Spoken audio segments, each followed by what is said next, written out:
That's what you're looking for. And Sheo hits it perfectly. Adam hits his face into a wall. Malrang's looking for something. Trymbi has a good flank position here, but the petrifying gaze means that BDS can start to turn. Com trying to get into the action as Nuc kites back as well as he can. The slicing Malrang coming out. Trymbi's already dead. Cease and desist as well onto Comp. And that is it. BDS will wipe away Koi in the river, where they're usually at home. Koi have been found floundering. The smite coming out from...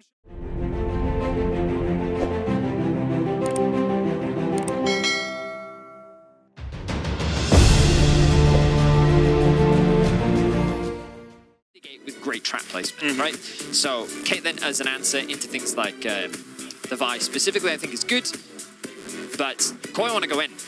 They want to dive. This is effectively a dive comp. The Orianna follow-up, the Annie ultimate, the Wukong Kennen. They're looking for flanks. They're looking for hard CC. They're looking to try and melt this backline. But as you rightly said, there's the Lantern. There's the box to mitigate the disengage. There's the Xayah feathers and the ultimate to mitigate the disengage. And then there's Cassio W, which just makes engages harder. So and Cassio ult.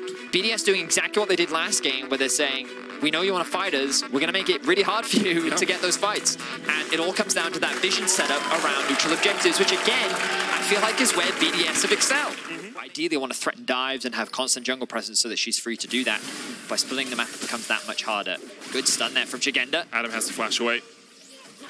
Stunned out of the decimating smash. We saw as well Larssen taking an early base because he didn't want to fall foul to the early gank in the mid lane that we saw in game one.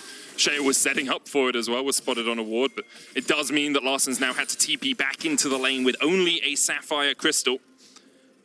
Whereas Nuc had time to back and save his TP. Might have to burn it here to save Adam. Szygenda low, flashes away. Adam will fall. Malrang flashes as well. And in the end, Koi just escaped from the top lane dive. What I will say is Adam played that as well as he could. Bot lane generally has been inconsistent this year compared to where they were in 2022. We have seen him enough times carry from a position where he's ahead as a bot laner. Larssen, though, man, this guy is playing whack-a-mole with enemies right now. It's like you pop one down, a couple more pop up. Flash lands a flash in from Trymbi, though. Disintegrate gonna land onto one. A great shockwave back as well. No one's tanking the tower, though. Somehow, Labrov and Nuc were able to avoid the tower's aggro. And because of that, it's only gonna be a 2-for-1 in favor of BDS. I think it was Sheo that was actually tanking the tower. So the second that he dropped, it meant that there was no one to tank. No one attacked. He wants to try and get to that teamfight as quickly as possible. Szygenda has so much more control here. Koi has pushed in mid. They've dropped the Herald as well, which should guarantee them prio. Nuc though going for a skirmish against Larssen. Larssen low mana here. Really trying to force him away from the tower so that Larssen couldn't attack the tower and then get some of the gold from the plates. Instead, that will all go into Malrang. BDS going to start up the Drake here. Adam did have time to back away. Szygenda now TPing to the mid lane. Yeah, I was just about to say, let's look at some flank TPs that Szygenda could maybe find, but there is no vision behind. The Dragon has been started. Larssen looking to group up with his team that's accessing the river through the bot side. Szygenda is being controlled by BDS. They don't want to allow him to get the flank. Unstoppable Onslaught will connect. There's the Feather Storm as well, and Comp is rooted up, but he's able to escape. Cyclone in the midst of the pit as Malrang tries to get away, but Szygenda now onto the back line with the shockwave as well. Just slicing and dicing a BDS. One down already as Adam's fall down towards the bottom side. Nuc is trading against two though, and Nuc is winning out that fight. Adam trying to trade back onto Larssen. Sheo coming forward. It's a triple for Nuc. Larssen almost down as well, but they managed to get the lockdown onto Sheo. Szygenda and Larssen live against Crownie and Nuc. Now Szygenda and Larssen are on the wrong side of the rift. But Crownie will let them walk away for now. Nuc trying to get in as well. Szygenda just distracting because he knows his mid lane is trying to get back. The Blade Caller could come back here looking for the root. Crownie, that's less than 1 HP. He's down to 7. Poison Fang gonna land, but Szygenda able to dodge away from the Noxious Blast. Labrov is on his way though, in this cannon. The little lightning rat likely to be squashed. Trying to dodge between these two towers. But he catches it! Wow! That was fancy feet. Pikachu able to escape the Pokeball, it seems, as BDS can't collapse around his life.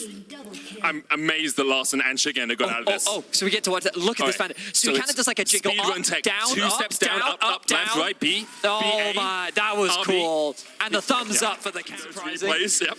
Mountain Drake for them. It is an Ocean Soul, which can be beneficial, although one of the overlooked weaker souls. Not an Infernal or a Hextech, you know, or even a Cloud. Do you remember when Ocean was considered the broken of broken? Because it was the broken of broken at the time. Decimating Smash gonna land on Szygenda here. The Miasma can come down from Nuc as well as Szygenda, even with the Slicing Maelstrom, Petrifying Gaze. The poison, the flash is enough. Adam brings down the X and Szygenda falls. So Nuc really the big presence on the map for BDS this game. Shows up top lane, Szygenda was not expecting it. No fancy feat was going to be able to allow him to get away to safety that time. And BDS immediately convert this into an objective. We've consistently seen them from this in group stage. Their ability to play around the neutrals continues to be strong.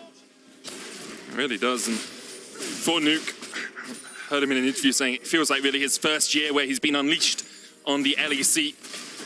I think Adam is dead. I think he might be dead as well, Benny. I'm not sure why we have to sing it. Is it another episode of the Patronizing Show as Adam falls down towards the bottom side? Koi managed to find a pick. Nuc pushing up top. The cross-map trade. It reminded me of the song. Yeah, I'm just breaking the table. Okay. Labrov, he may as well be dead. He tries to flash away, but a double cyclone with the clone is enough. Crownie coming in from the side as well. Now, Sheo does have a good flank here, but it's going to be a 2v4 if Sheo goes in. Yeah, no, do not go in. Pretty sharpish. Late game power. This, for me, is where Cassio feels like she starts to get really, really oppressive and strong, and Nuc is just about to hit that breakpoint. Well, isn't it a great thing that he's hitting that breakpoint around the next Dragon Timer as well? 15 seconds on it. Sheo looking for comp here. Goes in with the cease and desist. Crownie on the chase as well. Comp, though, able to dash away with the Gale Force. Trimby's on the wrong side of the rift and stuns up Crownie. Puts down at the Tibbers as well, but can't quite get the damage. Tibbers going to chase. Malrang down towards the bottom side. Crownie has to flash away. Nuc coming in, though. So far, 2 to the good for BDS. They win out the fight. Crownie was able to escape the mauling of a bear. Larssen still has the shockwave here. Szygenda still has the ultimate, but you don't really want to fight into 5 members strong of BDS. Side of the map. They're threatening the Baron. One of the things you always have to remember when playing against the Cassio plus jungler can just do the Baron. Yep. And it's something that Koi will need to just be very wary of. Malrang using the smite to at least secure the blue. But Koi being suffocated out of the river once again. We've seen this time and time again from BDS. They're moving deeper into enemy jungle. They found Trymbi. Cease and desist onto him. There's the hook as well. The lantern back and Nuc is brought in. Trymbi does get a double stun, but he's running to nowhere. He will fall. Nuc takes him. Comp trying to answer back with a bit of damage. Adam coming in from the side as well. The ace in the hole hits onto Labrov. Szygenda might try and catch out Adam here. Can stun him up, can lock him up for days. But can Koi get the damage down? Decimating smash from Addy. Adam still finds his mark. Malrang going in with the cyclone as well. Larssen looking for a shockwave position. Watch that ball in this fight. Sheo flashes away. Larssen has the ball pushed forward. Crownie though, dashing in. Feathers fly back as Adam once again steps up as the front line for BDS. Malrang can dash in, but no cyclone on him. Slicing Maelstrom and Shockwave still a combination that BDS have to be afeared of. For Comp, you can see this. Nuc actually keeping right behind. Adam going there as well. And Comp, he pushed the wave up. He thought he could regain some pressure. Nuc flashes forward. Petrifying Gaze. Noxious Blast shut down for Crownie. Adam keeps Trymbi away from the fight down towards the bottom side. Malrang now needs to run for the hills to try and escape. However, for BDS, this is still a risky call. You have those big ultimates. You have Trymbi needs 3 more stacks to get his stun online. Uses one with a molten shield. Can use the disintegrate as well to get another. Adam the front line though, and it's going to be very difficult for them to get through him. Trymbi stepping forward. Labrov, there's the double stun. Larssen and Szygenda retreating as the Baron has been called off by BDS because they're looking for a little bit more action. Adam, ultimate 2 seconds away. The cease and desist into slicing Maelstrom, but no one is in the midst of the meat grinder. Adam with the on-top onslaught is able to catch up on Szygenda. Trymbi trying to put the damage down as well as Larssen and Malrang have to retreat. BDS get 2 once again. Comp though has respawned. The shockwave was good from Larssen, but it wasn't good enough. It just has no risks attached to it, and now Nuc has found Malrang. Petrifying Gaze just away from Malrang. Some spidey senses there. It feels Noxious Blast though with the chase. Nuc looking for a little bit more. The Twin bangs the movement speed. Malrang goes back in with the cyclone, but the rest of BDS are collapsing. Nuc is low. Szygenda trying to put the damage down, but the lantern away. Into the flash forward. They lock him up. They take him out. Larssen's fallen. And perhaps with it, Koi's hopes of winning this game. Labrov low though. One more auto flashes. Face plants into the wall and is sent face down into the dirt by Koi. BDS though, they have a jungler and Koi do not, so this will be the Ocean Soul for them. Exquisite hook from Labrov. The man landed exactly onto the target that he needed to. Larssen had, but will he be able to get close enough? This feels like it's been BDS's game from start to finish. Larssen no TP, he's up now though.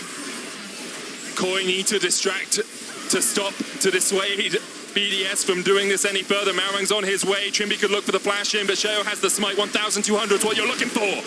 And Sheo hits it perfectly. Adam hits his face into a wall. Malrang's looking for something. Trymbi has a good flank position here, but the Petrifying Gaze means that BDS can start to turn. Comp trying to get into the action as Nuc kites back as well as he can. The slicing Malrang coming out. Trymbi's already dead. Cease and desist as well onto Comp. And that is it. BDS will wipe away Koi in the river, where they're usually at home. Koi have been found floundering. The smite coming out from Sheo as well. Comp's going to try and walk his way out of this one, but another bolt breaker finds its mark. Crownie on the chase, flashes forward the hook, but the ace as BDS clean it up. Adam falls, but he... Looking to make their first ever playoffs as an organization, and to do it by going through Koi. Larssen. TP behind, the shockwave from Larssen only hits onto Nuc. He is locked up, the Pentagram gate's coming out as well. Nuc pops the stopwatch, Labrov trying to get into Szygenda as well, but Szygenda's onto the backline. Nuc already down, Malrang will follow as well. The slicing Malrang, but there's no one there to follow up. Szygenda bursts before the rest of Koi can join in. There's a vault breaker over the wall, I can see it. Trymbi flashing in the face of Adam, but it really doesn't matter as Crownie picks up a triple.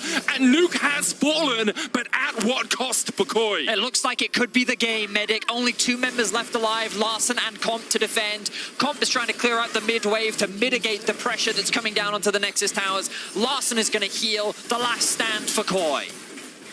A date with the vitality awaits for BDS. The hook, the knock of the cease and desist, and ceased surviving Koi. BDS on the Nexus towers, sub 30 once again, as in dominant fashion they are looking to secure their spot. Comp still trying to dash away, trying to flash away, trying to do anything, but look at the meat that is in front of him. These meatballs of Adam and Sheo just cannot be stopped.